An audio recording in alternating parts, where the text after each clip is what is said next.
How to ruin your family. Family life could either be heaven or hell. Konti lang yung nasa gitna na neither. Early childhood experience could make or break a child for life. Maraming mga tao sa kanilang adult years ang hirap mapakisamahan, ang hirap unawain, ang hirap pakitunguhan.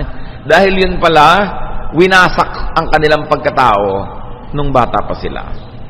Jealousy, inferiority feeling, bitterness, sometimes overcompensating, selfishness, and violence could actually characterize a person that did not grow up in a balanced family setting.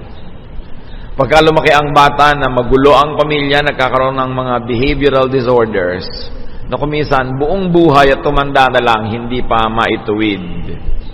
Ang background po natin, galing po sa napakalayong kasaysayan sa Old Testament. Si Abraham, alam natin, nagkaroon ng dalawang anak na kinikilala natin at mga pangunahin. Si Ismael, na anak niya sa kanyang katulong, at si Isaac, na anak niya sa kanyang tunay na asawa. Si Ismael, for all intents and purposes, dapat panganay, pero ang talagang binigyan ng pabor, si Isaac. Dahil na rin sa pangunguna ng nanay niya, at sa paglalagay ng nanay niya dito kay Isaac sa very favored position, siya talaga yung favored.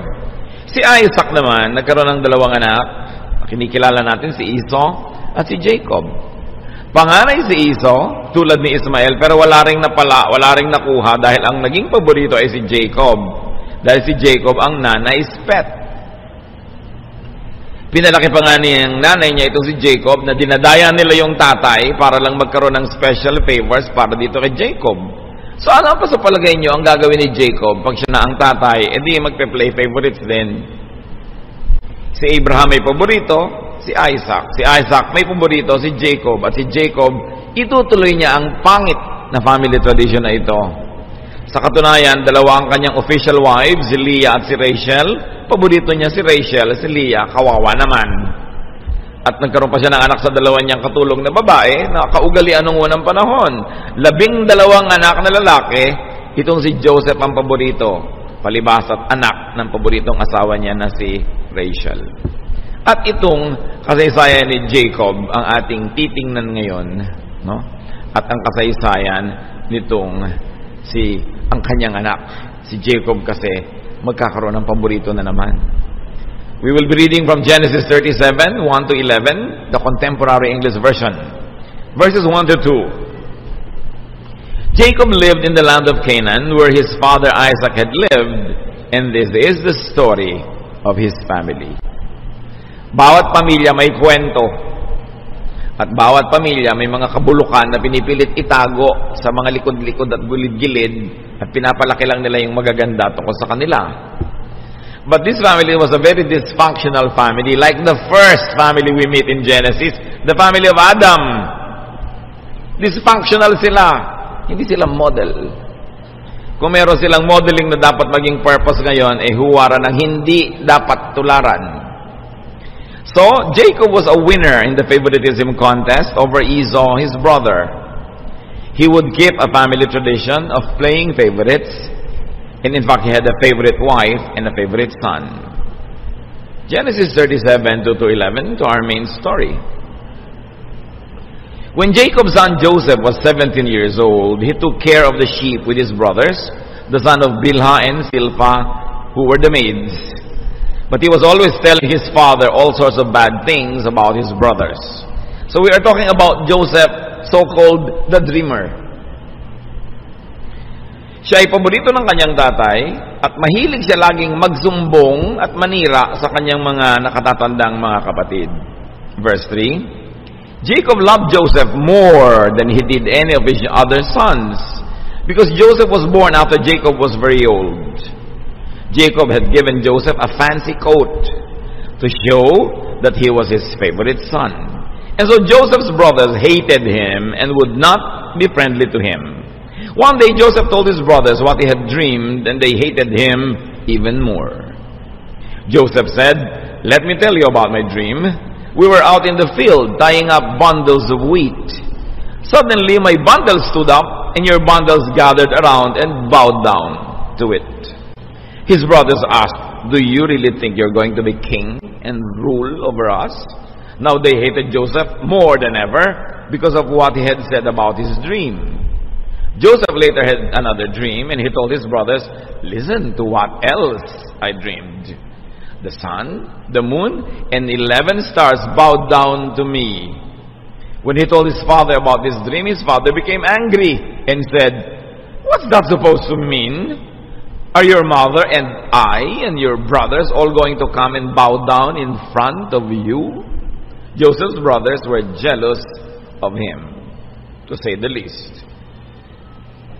Now, why did Joseph's brothers hate him? Because he was the obvious favorite.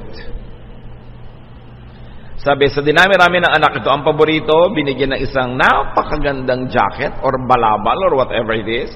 Multicolored, ibig sabihin, mahirap gawin, kinukulayan pa.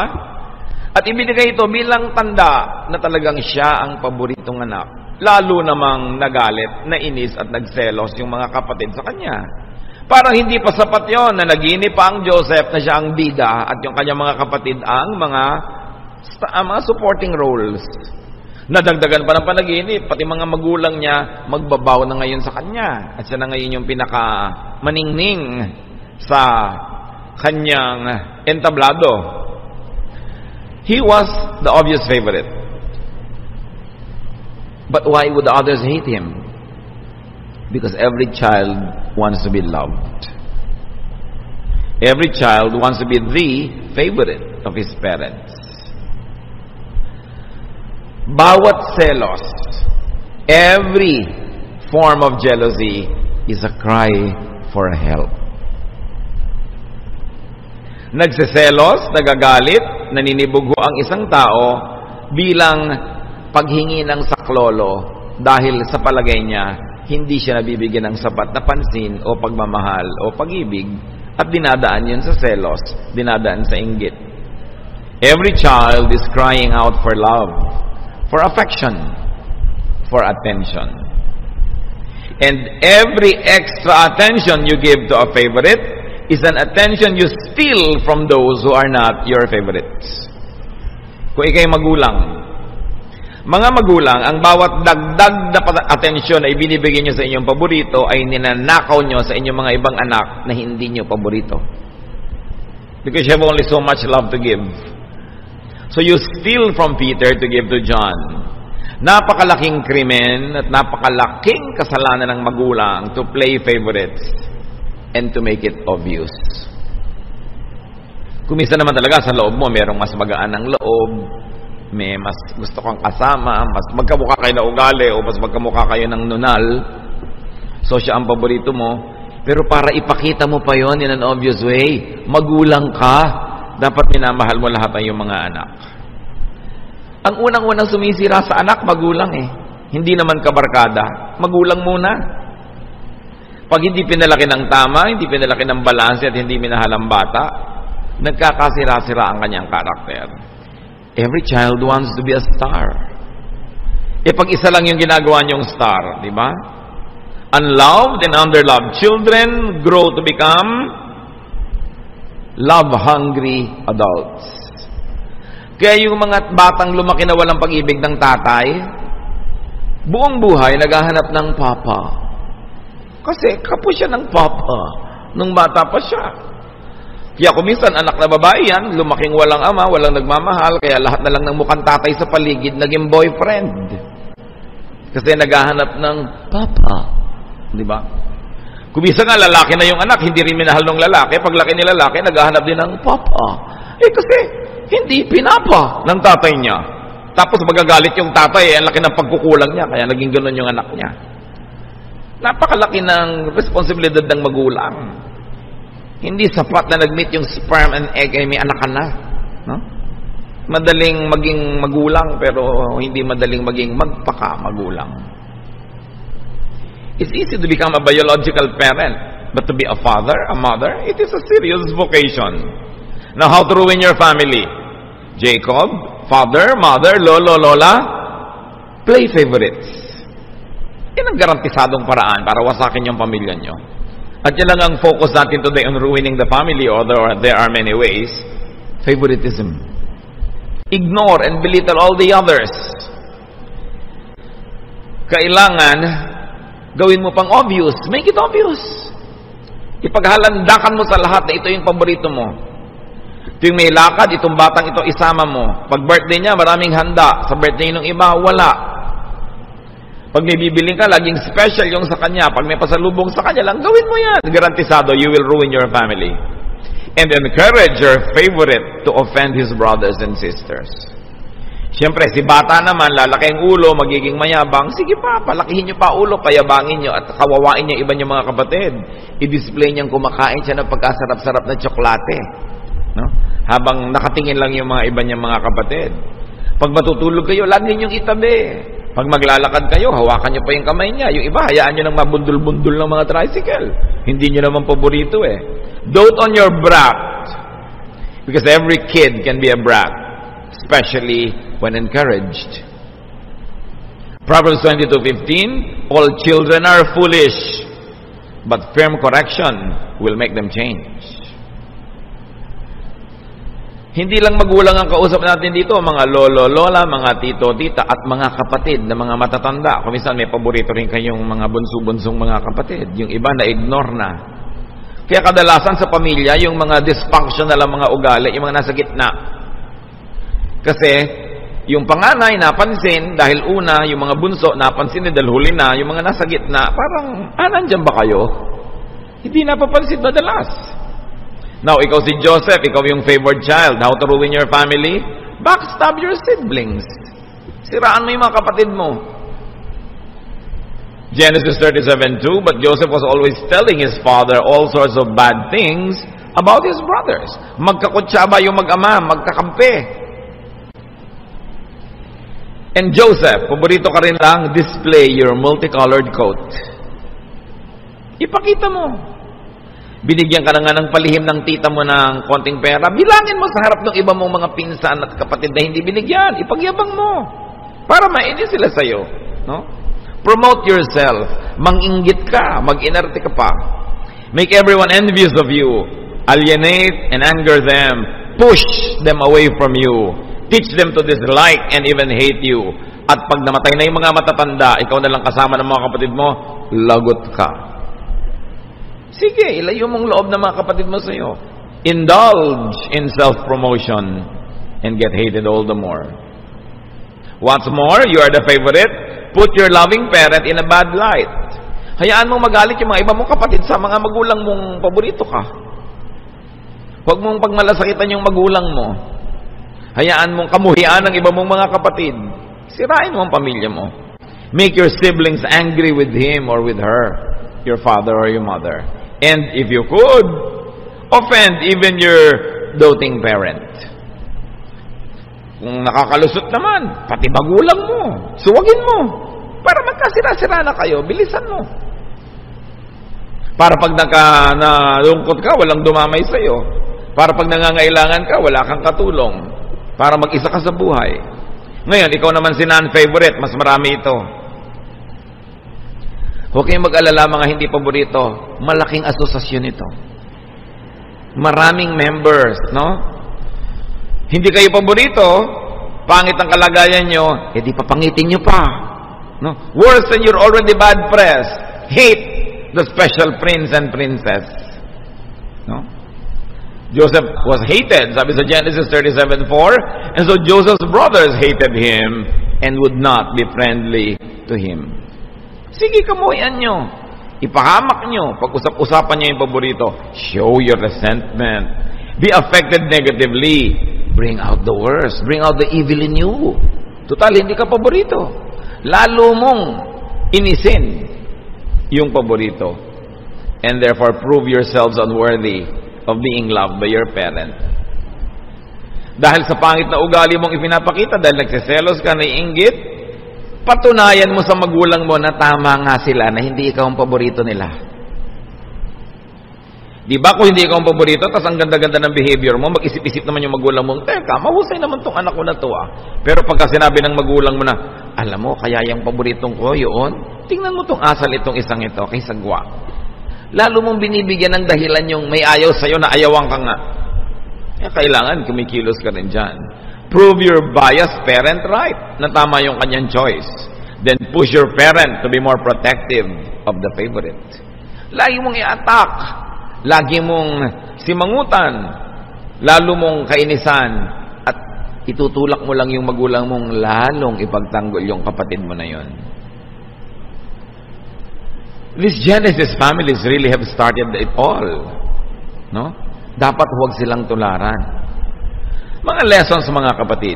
Parents of authority or persons of authority like parents, officials and leaders in organizations and schools, offices, judges, you are all to be impartial. You should not play favorites. And if it cannot be helped because yun ang naramdaman nyo, at least don't display it. Psalm 33, 4-5, the Lord is truthful. He can be trusted. He loves justice and fairness, and He is kind to everyone, everywhere on earth. Yun daw ang gusto ng Panginoon. Pantay-pantay na pagtingin. Lalo galing sa magulang. Yung iba naman, hindi, ang paborito, hindi yung person, yung gender. Paborito ng tatay ang mga anak na babae o lalaki. Paborito ng nanay ang mga anak na lalaki o babae. Basta lalaki ka, ikaw ang paborito. Basta babae ka, ikaw ang paborito. Hindi nadaan sa ganon. Pare-pareho lang tao ang tao, mababae at malalaki, naghahanap ng pagtingin, naghahanap ng pag-ibig, naghahanap ng pangunawa. Kay lalaki, kay babae yan. Parents are to be representatives of God on earth. Therefore, yung pag-ibig ng Diyos dapat unang-una nakikita sa magulang. Impartial, fair. Deuteronomy 16, 18-19. Appoint judges and officials for each of your tribes in every town the Lord your God is giving you, and they shall judge the people fairly. Do not pervert justice or show partiality. Kung sa mga hukom doing their profession, tinuturuan na maging patas ang pagtanaw, lalo naman sa magulang, dapat pa bang ituro yun? Kung ikaw mismong magulang, mga apik at magpupuwera ng anak mo, sino pang aasahan mo na tatangkilik sa anak mo na yan? Ngayon, maraming observers. Halimbawa, hindi kayo yung magulang, kayo yung tiya, kayo yung tiyo, kayo yung lolo't lola, kayo yung kaibigan ni magulang. Watch for favoritism around you. And do what you can to eliminate or minimize it. Lahat tayo may magagawa. Napapansin nyo, yung kapatid nyo may paboritong anak. Pansinin nyo naman, kasi yung mga anak niyan, wala namang masyadong boses sa magulang, lalo't maliliit pa. Sabi mo, aba ate, obvious naman na paborito mo yung isang anak mo na yan. No? Bawas-bawasan mo naman, kawawa ibang anak mo. Dapat nagpapaalala tayo. Ang paalalay gamot sa taong nakalilimot. Kailangan nag-o-observe tayo dyan. Mag-asawa. Paborito ng asawa mo yung isang anak. Paalalahanan mo ang asawa mo. Aba naman, anak natin lahat yan. Kung niloloob mo man, nasa kaloob-looban mo, meron ka talaga itinatangi, huwag mo nang gawing obvious. At kung nakikita nyo, kituloy ang nangyayari ganito pag nakikita ng tatay, sobrang paborito ng nanay yung anak 1, si tatay, pinifavorite si anak 2, para huwag naman makawawa, nadidivide ang pamilya. Mag-ama here, mag-ina there. Ganun ba dapat yon? Kaya dapat itinutuwid. At mga mahilig magpaborito, pag itinutuwid kayo ng asawa nyo o mga kapatid nyo o kaibigan nyo, huwag kayong pasaway. Huwag kayong matigas ang ulo. Mahirap magpaalala kasi kung magpapaalala ka, nakikiramdam ka pa, baka magalit, tumatiming ka pa. Yung may naglalakas ng loob para magpaalala sa inyo, pasalamatan nyo, ay salamat, nagpaalala ka. Baka nga nakakalimot na ako. Hindi yung magagalit pa kayo ngayon sa nagpapaalala sa inyo, nagmamalasakit lang yung tao. Kailangan nire-review natin yan. Balance situations of favoritism when you have the power to do so. Give more to those who get less. Para magkaroon naman ng balanse. Ngayon, non-favorites, yung maraming members ng asosasyon ng mga hindi paborito ng magulang. No? Check yourself. Usually, may good points or may assets ang favorites. Usually, binubulag tayo ng inggit, ng selos. Hindi na tuloy natin nakikita ko minsan, Tama naman pala yung magulang ko na favorite si ate o favorite si kuya o favorite si nene. Non-favorites have common denominators. At huwag kayong magagalit, ha? Mga non-favorites. Marami sa mga non-favorites, usually talaga unnice, unpleasant. No? Maskad ang mga ugali. Mahilig manimangot, mahilig magreklamo, ayaw sumunod sa utos, matitigas ang mga ulo. Hindi lahat, pero marami. Dahil bakit naman? Anong dapat niyong gawin para yung sarili niyong magulang hindi kayo magustuhan? Surely, you're very successful in destroying yourself. Pero mo sarili mong magulang, di ka gusto. Huwag tayong laging magtampo, huwag tayong laging magalit. Mag-isip-isip ka, ba't kaya ako ayaw ng magulang ko? Ba't kaya hindi niya ako gusto? Ba't pag may lakaran, ayaw akong isama? Diba? Baka naman mamaya, yung nanay mo medyo mahilig magpostura, tapos yung sasama ka, mukha kang basahan. Hindi ka nga isasama. Ibabagay mo rin siyempre doon sa gustong i-project ng pamilya nyo na image, kaya naniniwala ka doon kaya hindi. Kung gusto mong kasali ka. Meron naman walang good manners and right conduct. Isasama sa mga handaan para ka nagsama ng kambing. Kinain na pati plastic. So hindi ka na isasama uli. Meron naman talaga mga anak, uutusan mo, bukas pa susunod, dadabog-dabog. Hindi mo na tuloy paborito. Ang lagi mo nalang uutusan yung palasunod. So, huwag muna kayo magtampo, ha, mga hindi paborito. Mandalamin muna kayo. Para maisip nyo kung bakit hindi. Kasi usually, bulag na bulag tayo sa mga sarili nating kapintasan. Non-favorites are usually trying too hard or unnatural. Nakita mo, ay, may kapatid ako, paborito ng nanay ko, lagi naka-red. Magre-red ka rin para maging paborito ka. May mga ganun ginagaya mo yung mga kilos, mga asal, mga paborito. Hindi ka naman likas sa'yo. Lalo ka lang tuloy nakakainis tingnan. No? Kasi hindi naman bagay sa'yo. So, trying too hard, kinokopya yung favorite o yung star. No? Sabi nga nila, don't be a cheap, trying hard copycat. Be original. Para kung ano yung likas sa'yo. Marami mga non-favorites, hindi nila ito tatanggapin, pero abrasive and offensive. Minsan ang lalim, hindi mo malaman kung anong iniisip. Ang layo-layo ng tanaw, pakikiramdaman mo pa, huhukayin mo pa yung loob para mo malaman. So, water follows the path of least resistance. So, the parents will now gravitate towards those who are easier to deal with. Marami pa sa mga hindi paborito sila yung jealous and hard to be with. Hindi lahat. Meron talaga biktima ng mga kamalian ng magulang, pero meron naman talagang sila ang nagtuturo sa marami na huwag mo kong gawin paborito. May ipinagmamalaki pa nga, alam nyo, madaming taong naiinis sa akin kasi nakakainis ako. Walang biro, may mga kilala akong ganyang tao, ipinagmamalaki pa nila. So niya, alam mo kung anong gift ko? Manginis. Bakit nga ba may taong gano'n? Hindi ka man inaano, naiinis ka na. Nandun lang siya. Mabigat ang dugo ko sa taong to. Hindi ka naman inaano. Kasi usually, yung vibration na nanggagaling sa kanya, yung energy, negative. Yung spirit mo ngayon, beyond words, beyond reason, naiintindihan yung vibration na yun, kaya lumalayo. Kaya sa lumalayo, loob ko dyan. Hindi ko alam kung bakit. Hindi naman mahalaga yung alam. Ang mahalaga yung nararamdaman. Kaya tayo may pakiramdam. Kasi yung alam, nakakadaya ko minsan yan eh. What you know can deceive you. But seldom yung sinasabi ng spirito mo, yung discernment. So kung hindi ka paborito, ask, ba't kaya hindi ako paborito? Anong ugali ko ang taliwas sa general na ugali ng pamilya? Anong pamamaraan ko? Anong sistema ko? O bakit kaya ako laging nakakainisan? Sa simula, pag bata ka, kung minsan ipagmamalaki mo pa yan dahil yan ang distinction mo, pero pag matanda ka na, makikita mong napaka-disadvantageous na nakakainisan ka. Why? Because to succeed, we all need help. And people help those they like. And if people don't like you, they don't help you, you don't succeed. Kaya mahalaga yung ginagalang din natin yung sensibilities ng iba. How to ruin your family? Any family? Try favoritism. You don't have to try too hard. Success is so easy to attain. Because favoritism hurts the non-favorite. Magre-rebelde yan, alma, lilikha ng gulo. It also hates the one playing favorite, the magulang, kasi makakainisan siya ng mga hindi niya paborito. But it also hurts the favorite because it alienates everybody else from them. Lahat lugi. Akala nyo ba, ginagawa nyo ng pabor yung anak nyong paborito na sobrang yung ninenene, sobrang yung bine-baby? Nakakainisan siya ng iba.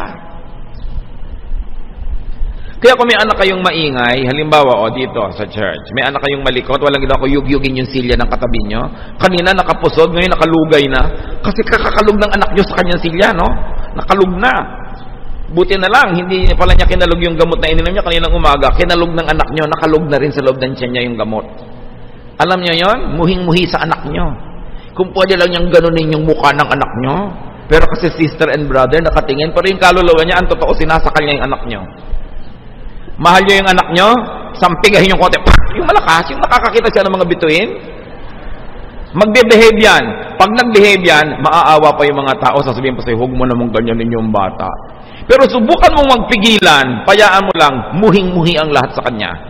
Mga magulang hindi marunong akala nyo yung bine-baby nyo yung anak nyo, good for her. No, tinuturuan nyo everybody else na mainis sa bata. So kung talagang ang likot, ilubog nyo yung mga kuko nyo sa kanyang braso, dito ka. Huh? Hindi hinahayaan nyo siyang magpiko, magbanding body dyan, magtumbang preso sa paligid. Muhing-muhi. Pag tuwing umaga, sabi ni ba, eto na naman yung batang impacta. No? Gusto nyo ba ganun? Yung mga magulang bulag akala nila ang ganda-ganda ng anak nila, nakakatuwa, pero sila lang yung natutuwa. Huwag nyo hahabaan ng ribbon, baka makita nyo nakabigti sa isang sulok. No? Binigti ni sister. No? Dahil ang anak nyo, brat. So, sa pagmamahal mga magulang, don't give to Peter by stealing from John. Anak nyo lahat yan. Every child is entitled to love. Kailangan, binibigyan nyo. Hindi katulad ng malaki-malaki na sasabihin pa ni Maricel Soriano, inagaw mo ang lahat sa akin. Diba? Ganyan yung mga ibang mag-amang kapatid. Inagaw mo na pagmamahal ng tatay, inagaw mo ng nanay, pati lumang piano, naagaw mo na, sa'yo na lahat. So yung mga tao, bitter. And usually, children who grow up like this, ang hirap makasama buong buhay kasi lagi naghahanap ng pag-ibig, lagi naghahanap ng make-up from other people. Usually, ang nagsasuffer ito, yung mapapangasawa. Bago kayong magpakasal sa isang tao, tingnan nyo, ano ka ba? Battered child ka ba? Hindi ka ba minahal ng magulang mo? Binugbog ka ba? Lahat-lahat. Kaya nyo sinasabi yun, hindi para siya rejectin, para alam nyo kung paano siya mahalin. Para mapunan naman.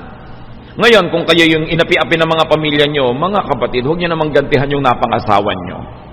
Na lahat ngayon naman sa mga ugali nyo, pagpapababy nyo, sa kanya nyo gagawin para makabawi kayo sa hindi nyo natanggap sa magulang. Huwag nyo naman sisingilin din si Peter sa utang ni John. Kailangan, lahat tayo magbabalance. Kaya sa mga school, ayoko niya mga contest, yung lagi nalang may winner. Dapat kung nagbibigay ka ng award, lahat ng bata sa classroom may award. Imbentohan mo ng award. Alam mo ba yung damage sa bata na kahit kailan hindi nila siya nakaakyat sa entablado? No? Tapos galit na galit pa yung nanay, ikaw hindi ako nakakaakyat, bago pa naman ang damit ko. Akala ko pa naman, ikaw ang most punctual. Alam niyo ng mga ibang tao, wala nang asset kundi to come on time. So at least, kailangan mag-come on time ka na. Kaya may most behave, most cheerful, most anything para lahat magka-award. Kung teacher kayo, don't leave anyone out. Kayo yung magulang sa classroom, every child is entitled to be a star. Kaya kahit anong umimbento kayo, mga hindi lumikot for 1 minute award. Never mind na 15 minutes na parang wawatusi siya dyan. Kasi ang bata, iba yung binibigyan mo ng affirmation. Pag may mga contest, laging may winner, kaya kahit na 12th honorable mention, magbibigay ka. No? Most beautiful in blue. Yung kahit ano, para meron siyang sarili niyang star. Kawawa yung lumalaki na wala man lang kaning-ning-ning-ning. So do not emphasize contest. Alam niyo ba ang pinakamalaking competition ground? Hindi naman sa battlefield, sa pamilya. Bakit ang ate mo ganito, ba't ikaw hindi? Ba't ang kuya mo ganon, ba't ikaw hindi? Hindi niyo lang alam what damage you're doing when you compare your children unfavorably with the other brothers and sisters. So emphasize unique and individual gifts. Because according to the Bible, everybody has a gift from God. Magulang kayo, hanapin nyo yon. Hindi yung isa lamang yung gino-glorify ninyo na asset ng mga anak nyo. So guilty parties, mga mahilig magpaborito, repent. The end is at hand. No? Make up. Kung na-realize nyo ngayon, oo nga pala, nagkulang ako, it's not too late. Mag-make up kayo. Yung mga nagsisimula pa lang, remember this. Don't play favorites. Ganyan din sa mga amo sa mga opisina, mga manager, mga supervisor. Be fair. Every position of authority is God-given. And you're supposed to use that power to be like God, loving, nurturing, encouraging. No? Ngayon, mga beneficiaries of favoritism, make it up to the losers. Kung lagi kayong binibigyan ng nanay nyo ng special, kung ayaw ng nanay nyo ibigay ito sa iba nyong kapatid, pag talikod niya, i-share nyo. Kayo na yung mag-balance. Huwag nyong konsintihin yung mga nagpapaborito sa inyo dahil komo lang kayo nakikinabang. Then be an agent of God's love and balance things. Kayo na mismo yung mag-distribute. Hindi sa inyo lahat. Victims, wala kayong choice. Forgive. Because it's the only way you can be free from a terrible childhood. Pag hindi pa kayo nagpatawad, bihag pa kayo ng mga pangit na nangyari in the past. The only way to be free is to really forgive. So forgive because you're godly. And if you are not that godly, forgive because you're intelligent. Because it sets you free. Patawarin nyo na, maybe your parents acted in ignorance. Maybe yung mga paborito nyong kapatid were young, so hindi nila alam how to balance it. At kung kayo ngayon, among all your family members ang na-expose sa Bible, kayo yung nakakilala sa Panginoon, of course, kayo yung binigyan ngayon ng maraming spiritual blessing. Anything and everything is possible with God. He who is in Christ is a new creation. The old is gone. The new has come. Huwag niyong hayaan na yung dati niyong pagkatao noon na inapi-api, na gustong maghigante, yung bitter, yung laging galit, siya pa yung manaig ngayon. Binigyan na kayo ng Diyos ng kapasidad na maging bago. Huwag niyong sayangin yon. Magbago. Dahil pwede. Baguhin yung attitude. Patawarin yung mga nagkamali noon. Begin again. Have a new life. And never continue this bad tradition into the next generation. Kung kayo na yung magulang, kayo yung magiging magulang, putulin nyo na ang curse na yan. Marami kasi pinalaki ng ganon sa violence, tapos hindi nila napapansin silang ngayon violent parent na rin. Kasi mga kapatid, pag hindi natin ito lubos na binigyan ng pansin, you will simply become like your father or mother. Genetics, culture, no? Nurture, the way you were raised, family tradition will always be on automatic. If you don't do anything on manual, the automatic will take over. You will become like your parent. So kung meron kayong mga ugali ng magulang yung hindi nyo gusto, hindi nakabuti sa inyo noon, manalamin kayo, baka kayo na yun ngayon. At tanggalin nyo yan. For the sake of your children and for your sake. And for the sake of your faith in the Lord. Kasi pwede naman yan ang pinakamaganda dyan. Pwedeng maiba ang lahat. Pwedeng magbago. And we can do all things through Christ who gives us strength. Huwag tayong maging victim forever. Marami sa atin yan, victim. Lalo sa Pilipinas, ito 8 kayo magkakapatid. 7, no? Yung nakaraang generation, ngayon mga 3, minsan 2. Minsan nga, 1 lang nga, hindi ka pa ikaw paborito eh. No, talaga sobra ka namang minamalas niya. Kaisa-isa ka ng anak, hindi ka pa paborito. At least, alam mo, isipin mo, mahalawan ako ng Diyos. Diba?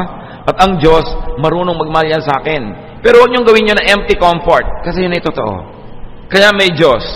Lahat ng pagkukulang sa atin ng tao na dapat sana pumupuno sa atin, pupunan niya ng Diyos. Pero ialay natin ating puso, punuin natin ang puso natin ng Espiritu ng Diyos, and there will be balance. Then learn, improve on yourself, and improve the next generation. Maraming ugali ang mga pamilya hindi maganda. But you have to be conscious para hindi na bumalik at magpaulit-ulit pa. Ama namin, Alam nyo kung sino-sino sa amin dito ang mga biktima ng favoritism. Alam nyo rin kung sino ang guilty of practicing it. Alam nyo rin kung sino yung mga nagiging paboritong nagbe-benefit. Turuan nyo kaming lahat, Panginoon, na balansehin ang mabuhay pamilya. Turo mo sa amin yung pamamaraan nyo na makatao, mabait, mabuti, mapagmahal. At sa lahat, lalong-lalo na ng mga naging biktima na ngayon ay mga anak mo na, turuan mo kami, Lord, to forgive, to forget the past, and to learn from it. Na maging mas mabuti kaming mga magulang kaysa yung mga magulang namin ay naging mabuti sa amin. Turuan mo kaming kopyahin yung magaganda nilang ugali at putulin at huwag nang ituloy pa yung hindi magaganda. Lalong-lalo kaming nakakilala sa iyong anak na si Jesus. Mas may kakayanan kami na baguhin at pagandahin ang buhay. Teach us. Magbulay-bulay tayo mga kapatid. At lalong-lalo yung may mga hinanakit sa mga magulang, mga galit dahil hindi kayo naging paborito, inggit at selo sa mga naging paborito, huwag kayong aalis sa inyong kinakalagyan nang hindi kayo nagpapatawad. Inipon tayo ng Panginoon para tapusin na yan, burahin na, alisin sa ating buhay, para gumaan ang ating puso at maging handa tayong tumanggap ng maraming pagpapala. Let's bow before the Lord.